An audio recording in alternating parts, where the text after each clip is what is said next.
No matter where you are in the world, as December comes to an end, you see the same scene. Lights turn on, stores fill up, evergreen trees appear, people start buying gifts. And everyone seems to feel the same thing, as if something is ending, and at the same time, something new is beginning. Most people call it Christmas. Some call it New Year's. But very few people stop and ask, where did all of this really come from? Because here's the strange part. Many of these traditions are older than Christmas.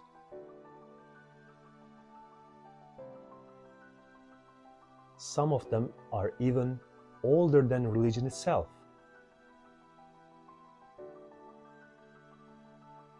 And what I am about to tell you might change the way you look at a Christmas tree forever. Let's go back to the very beginning of human history. Before calendars, before cities, before writing even existed. Humans look at the sky because their survival depended on it. And they noticed something. The days were getting shorter. The sun was setting earlier and earlier. Cold was increasing. Food was disappearing. Nights were getting longer. And no one knew this. Was this temporary? Or would it last forever? This is where the first great human fear was born. What if the sun never comes back?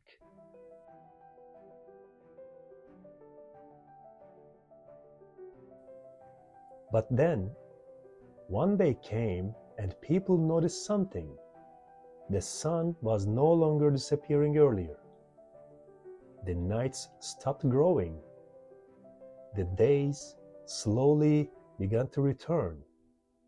That moment, what we now call the winter solstice, around December 21st or 22nd, became the first sacred day in human history because it meant one thing: we will survive.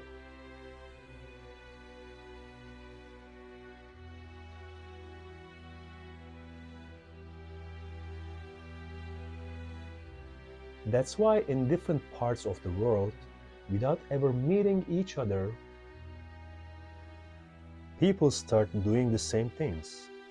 They lit fires, prepared feasts, and thanked their gods. And notice this, these rituals belong to no single religion. They belong to being human.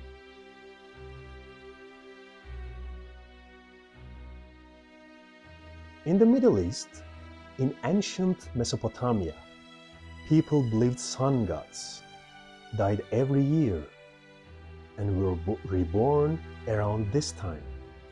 In Babylon, Shamash.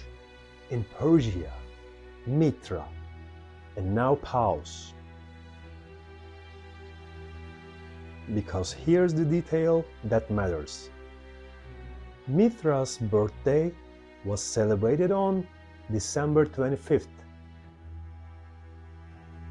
If that date feels familiar, there's a reason. But before we get there, let's stop in Rome. In Rome, this period was called Saturnalia. During Saturnalia, normal life stopped. Slaves were treated as free. People exchanged gifts. The streets filled with celebration for days. Rules were suspended. Now think about it. How many things we do today during New Year celebrations are actually new? And how many of them were already happening on Roman streets 2,000 years ago? Now let's go north to Scandinavia. The Vikings called this time Yule. Massive logs were burned.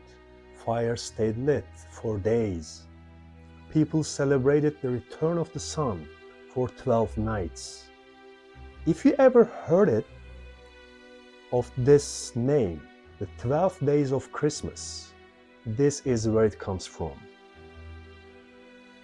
And now we reach the most important symbol of this entire story. Because across all these cultures, one thing appears again and again. Not fire, not the sun, but a tree. And more specifically, an evergreen tree. Now really stop and ask yourself, why this tree? Why not apple? Why not oak? Why the same tree across the world? The answer is simple and slightly unsettling. Because evergreen trees do not die in winter. They do not lose their leaves. They stay green.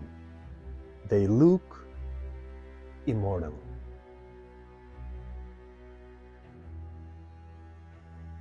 In Norse mythology, Yggdrasil is the tree of life. It connects all worlds. In Central Asian traditions, the tree of life connects the sky and the earth.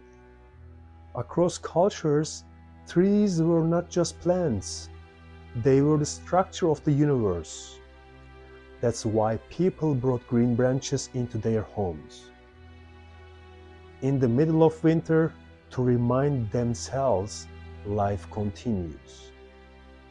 Then Christianity entered the scene. And there was a problem. People refused to give up their ancient rituals. And there was another issue. The Bible never gives a date for Jesus' birth. Early Christmas did not celebrate birthdays. Some church leaders even criticized it as a pagan practice. But eventually the church realized something. You cannot erase this need. So instead, you transform it. In the 4th century, the Roman Church made a decision. The birth of Jesus would be celebrated on December 25th. Why that date? Because people were already celebrating the return of the sun. Old symbols received a new story. The rebirth of the sun became the birth of the Son of God. The tree was rejected, then reinterpreted. It now represented paradise. Candles and lights symbolized Christ's light, but the symbol never changed, only its meaning did. The same thing happened with Santa Claus. The figure we know today was originally Saint Nicholas, a real person who lived in Eastern Mediterranean, which is Turkey, known for secretly helping poor children. But the red suit, the cheerful smile, the global image that was shaped in the 20th century, largely through advertising. Santa Claus became a mix of saint and pop culture icon. Over time, Christmas and New Year became less about religion and more about ritual. Because during dark, uncertain times, humans seek togetherness. Rituals create safety. That's why religions change, but symbols remain. Today, across cultures and countries, different beliefs, same traditions, because these symbols do not belong to one faith. They belong to humanity.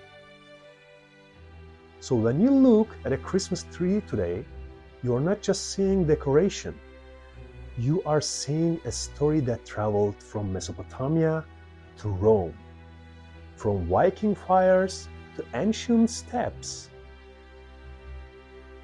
from mythology to modern advertising, a story thousands of years old. And maybe that's why, no matter where you live, at the same time, lights turn on, because this is not just a holiday. It is what it means to be human.